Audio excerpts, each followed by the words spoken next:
Les études montrent qu'une personnalité attirante est généralement corrélée à l'apparence physique. Mais il est tout à fait possible de rendre sa personnalité attirante, même en étant un homme ordinaire. Pour le comprendre, j'ai suivi une méthode d'analyse simple basée sur 3 étapes. Quoi, comment et pourquoi. D'abord, qu'est-ce qui rend une personnalité attirante? Il se trouve que c'est exactement la même question que s'est posée David Buss, psychologue évolutionniste, il y a 22 ans. Il a donc mené une vaste enquête auprès de 10 000 personnes issues de 37 cultures différentes et leur a posé cette simple question. Quelles sont les qualités les plus désirables chez un partenaire? Les réponses étaient variées, mais quelque chose a immédiatement fait tilt dans mon esprit. De Machiavel affirmant qu'un bon dirigeant doit être à la fois craint et aimé, jusqu'aux conclusions modernes de la science comportementale, toutes convergeaient vers une même vérité. La compétence et la chaleur humaine sont les signes universels d'une personnalité attirante. Si l'on revient à l'étude de David Buss, on peut clairement identifier certains traits qui renvoient à la compétence et d'autres à la chaleur. Mais afficher de la compétence est une chose complexe. En 2011, 2 chercheurs ont présenté à 100 femmes 2 descriptions différentes d'un même homme. L'une mettait en avant une forme de prestige calme, l'autre une dominance plus brute. Celle qui montrait du prestige fut jugée nettement plus attirante, parce que le prestige suggère un statut obtenu grâce au travail, à la patience et à la diplomatie. La dominance brute, quant à elle, est corrélée à des comportements antisociaux. Elle sème des conflits, crée des ennemis et finit par éroder la confiance.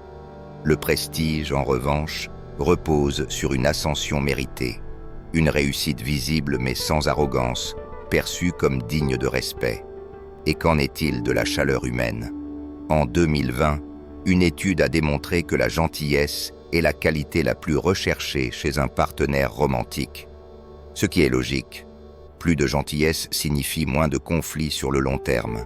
Mais une personnalité ne se limite pas à un mélange de chaleur et de compétences. Elle est aussi influencée par d'autres éléments. Votre métier, vos loisirs, vos valeurs personnelles.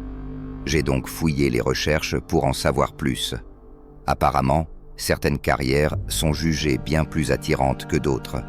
Parmi les métiers perçus comme les plus séduisants, pompiers, militaires et avocats. En revanche, les métiers dans le domaine du nettoyage, de l'hôtellerie ou du service sont jugés comme peu attirants, parfois même moins que le fait de ne pas travailler du tout. Ce n'est pas juste, mais c'est un biais humain bien réel. Et les loisirs dans tout ça? Une enquête majeure menée par Date Psychology a permis d'établir un classement des hobbies les plus attirants aux yeux des femmes. En tête, la photographie, le bénévolat, la musique, la randonnée, les sports d'équipe. À l'opposé, les loisirs les moins séduisants comprenaient les jeux vidéo, la pêche et les jeux de cartes.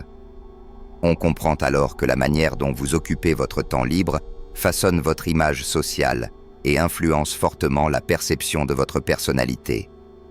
Alors comment rendre sa personnalité attirante? La première méthode consiste à reformuler votre propre identité. Prenons un exemple. Prenons un. Quel est, selon vous, le prénom de ce type lambda? Environ 40% des gens répondront « Dan », ce qui est effectivement son prénom. Cela s'explique par un phénomène connu sous le nom d'effet Dorian Gray. Lorsqu'on entend un prénom, on imagine automatiquement un visage et un ensemble de traits de caractère. Et lorsqu'on rencontre une personne portant ce prénom, on la traite selon le stéréotype qu'on s'en est fait. Mais ce qui est encore plus fou, c'est qu'avec le temps, cette personne peut finir par modifier sa propre personnalité, voire son apparence, en fonction de la manière dont les autres la perçoivent et l'interprètent. Dan est vu comme un homme ordinaire. Alors, il agit comme un homme ordinaire. On ne peut pas changer de prénom, mais on peut transformer d'autres éléments, comme la manière dont on décrit son travail. Par exemple, dire « je suis coach sportif » peut faire penser à quelqu'un de superficiel ou narcissique. Mais si vous dites « j'aide les gens à devenir plus forts et plus confiants dans leur corps », vous êtes immédiatement associé à des valeurs de discipline, d'empathie, de leadership. De la même manière, Au lieu de dire « je suis monteur vidéo », ce qui peut évoquer une personnalité solitaire et geek, dites plutôt « j'explique des sujets complexes en utilisant des extraits de films et des mèmes ». Et là, vous devenez instantanément plus captivant. Et si vous n'avez pas encore un métier ou un hobby valorisant, vous pouvez quand même devenir intéressant. Pensez aux premières choses qui vous viennent à l'esprit quand vous entendez Cristiano Ronaldo, footballeur, charismatique, travailleur acharné, ou Elon Musk, passionné de fusées, milliardaire, controversé. Quasiment toutes les personnalités fascinantes peuvent être résumées en 2 ou 3 traits iconiques. Vous pouvez faire la même chose. Choisissez une niche unique, maîtrisez-la et intégrez-la naturellement dans vos conversations. Si vous excellez aux échecs, les gens finiront par vous voir comme le gars des échecs. Mais attention, ne donnez pas des leçons. Utilisez des analogies simples. Enseignez en rendant le sujet vivant. Mais la méthode la plus simple et la plus puissante pour améliorer sa personnalité reste la confiance en soi. En 2020, une équipe de chercheurs a pris un groupe d'hommes et leur a montré 2 vidéos éducatives sur comment paraître plus confiant. Ensuite, ils les ont envoyés à des rendez-vous rapides, des speed dating. Le contenu de ces vidéos était simple, mais profondément efficace. Comment faire parler davantage l'autre personne, comment entretenir la conversation, comment naviguer vers des sujets plus personnels, comment insuffler de l'humour, et enfin, une technique étrange appelée « Screen and Qualify ». Elle consiste à évoquer discrètement une qualité que vous appréciez chez quelqu'un, ce qui pousse naturellement l'autre à signaler qu'il ou elle la possède. Puis vous montrez que vous appréciez cette réponse. Résultat, les hommes ayant visionné ces vidéos ont été perçus comme plus confiants, plus charmants, plus désirables que ceux du groupe témoin. Ce que cela prouve, ce n'est pas qu'on est charismatique, mais que le charisme s'apprend, s'exerce, se cultive. La confiance véritable ne consiste pas à parler fort ou à dominer une pièce. Elle se manifeste dans l'aisance, dans le calme, dans la capacité à rester centré, même dans l'incertitude. Elle est ressentie dans l'équilibre entre écoute et expression. Elle se lit dans les silences qu'on laisse vivre, plutôt que dans les discours qu'on cherche à imposer. Et elle devient attirante non pas parce qu'elle impressionne, mais parce qu'elle met à l'aise. Une personnalité attirante ne cherche pas à occuper tout l'espace. Elle crée de l'espace. Elle invite plutôt que de forcer. Et plus important encore, elle révèle de la cohérence intérieure. Ce que vous dites, ce que vous faites et ce que vous dégagez sont alignés. Cette congruence est magnétique. Mais alors, pourquoi vouloir avoir une personnalité attirante? Pour être plus aimé? Pas exactement. Il y a une réponse bien plus profonde. Laissez-moi vous raconter une histoire. Aujourd'hui, l'histoire se souvient de John Newton comme d'un pasteur, d'un abolitionniste du commerce d'esclaves et de l'auteur du célèbre cantique Amazing Grace.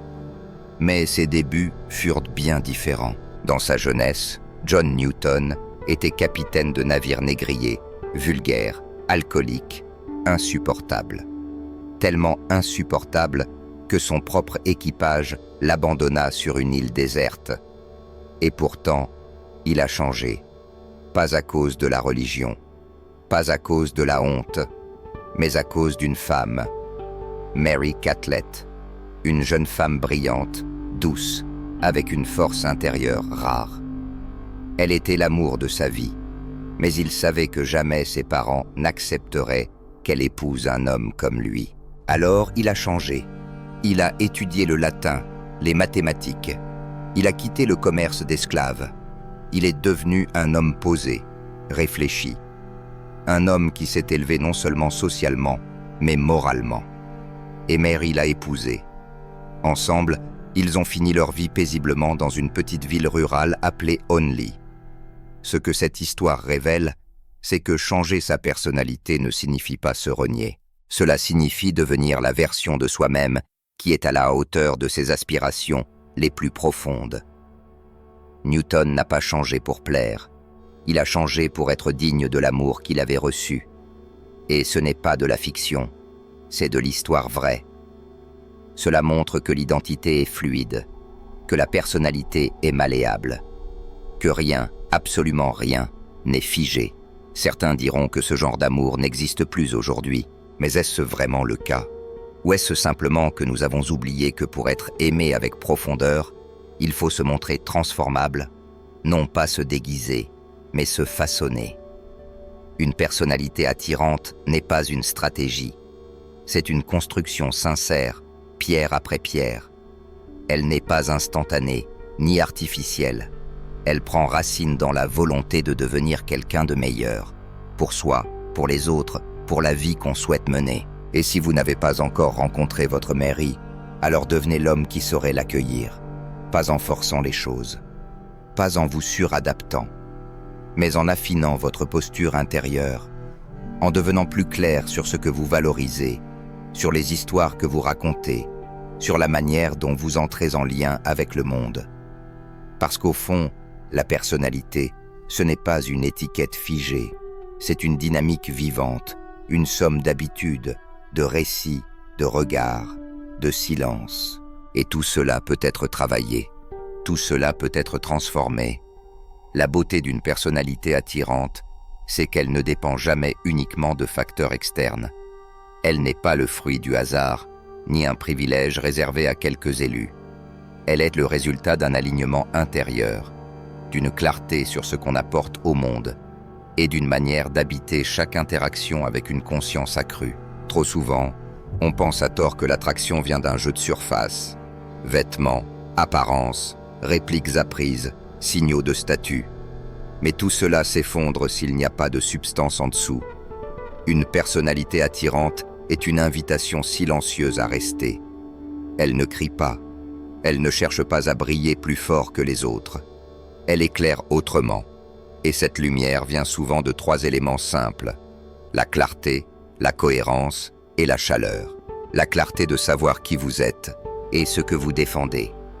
La cohérence entre ce que vous dites et ce que vous faites. Et la chaleur que vous diffusez quand vous êtes véritablement présent. Ce n'est pas un processus instantané. Cela demande de l'attention. Cela demande de se regarder en face, sans filtre, sans excuse. Mais cela commence toujours par une question. Est-ce que je me traite moi-même comme quelqu'un de digne d'intérêt? Parce que ce que vous tolérez envers vous-même, les autres le toléreront aussi. Si vous minimisez votre propre valeur, si vous vous réduisez à des stéréotypes, si vous vous racontez que vous êtes juste moyen, alors vous finirez par agir en cohérence avec cette croyance. Et c'est ainsi que les prophéties deviennent autoréalisatrices. Mais à l'inverse, si vous reformulez l'histoire, si vous choisissez d'incarner pleinement 1 ou 2 traits iconiques qui vous définissent, vous commencez à construire une identité plus captivante. Cela ne veut pas dire prétendre, cela veut dire sélectionner consciemment. Tout comme un auteur choisit quels traits amplifier chez son personnage principal, vous pouvez, chaque jour, sculpter l'image que vous laissez derrière vous. Et si cette image est construite sur une base authentique, vos valeurs, vos passions, votre discipline, alors elle devient puissante, elle inspire confiance, elle intrigue, elle donne envie d'en savoir plus. Il ne s'agit pas d'être parfait, il s'agit d'être vrai, consistant et engagé. Quand quelqu'un perçoit que vous avez une trajectoire, une direction, une intention, cela vous rend plus magnétique que n'importe quelle apparence passagère. Ce n'est pas l'intensité de vos mots qui touche les gens, c'est la sincérité de votre démarche. C'est votre capacité à créer des moments réels dans un monde saturé d'illusions. C'est votre manière d'écouter avec les yeux, de répondre sans masque, de sourire sans but caché. Et c'est surtout votre manière de rester entier, même quand vous n'êtes pas validé. Une personnalité attirante ne cherche pas à conquérir. Elle cherche à connecter. Elle ne fait pas la course au statut. Elle fait de la place à l'authenticité. Elle sait que la rareté ne se crée pas en se retirant du monde, mais en restant entier dans un monde fragmenté. Et surtout, elle comprend que tout commence par la relation que vous entretenez avec vous-même. Si vous cultivez en vous de la clarté, du respect, de la profondeur, vous le diffuserez naturellement dans vos gestes, vos choix, vos mots. Et ceux qui vous croiseront le sentiront.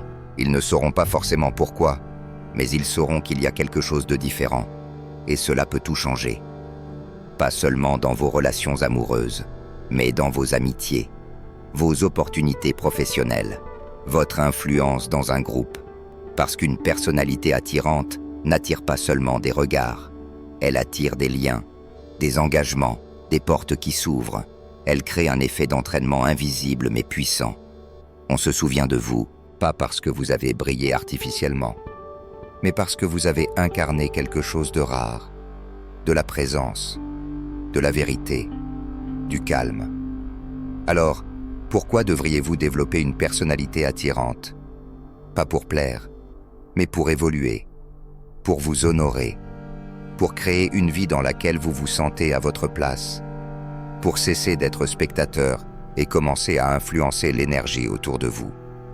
Une personnalité attirante, c'est un choix, un acte de construction, un engagement à devenir, chaque jour, un peu plus fidèle à ce que vous savez être juste pour vous.